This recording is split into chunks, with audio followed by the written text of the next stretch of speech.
অভয় বাণীও দিয়ে দিয়েছে, মানে বিশ্বকাপ এখানে হচ্ছে এবং কোনো ধরনের নিপা ভাইরাস সম্পর্কিত সমস্যা হবে না।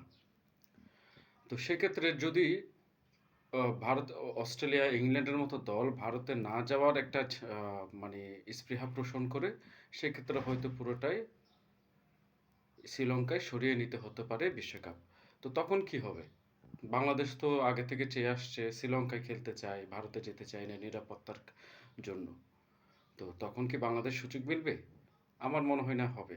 কারণ ব্যাপারটা এমন দাঁড়িয়েছে, স্কটল্যান্ডকে যদি অন্তর্ভুক্ত করা না হতো, তো সেক্ষেত্রে একটা আলোচনা থাকতো। কিন্তু এখন অন্তর্ভুক্ত যেহেতু করে নিয়েছে বাংলাদেশ, বিসিবি অলরেডি আইসিসির মানে সুনজর থেকে বঞ্চিত এবং এখান থেকে সরে এসেছে। সেক্ষেত্রে স্কটল্যান্ডই খেলবে এবং বাংলাদেশের শ্রীলঙ্কায় যদি বিশ্বকাপ সরিয়েও নেওয়া হয়, তারপরও বাংলাদেশের শ্রীলঙ্কায় বিশ্বকাপ খেলা হবে না। হ্যাঁ, স্কটল্যান্ডকে তো অন্তর্ভুক্ত করে চাইলে আর বাদ দেওয়া যাবে না। এটা একটা ইনসাল্টিং বিষয় হয়ে দাঁড়াবে।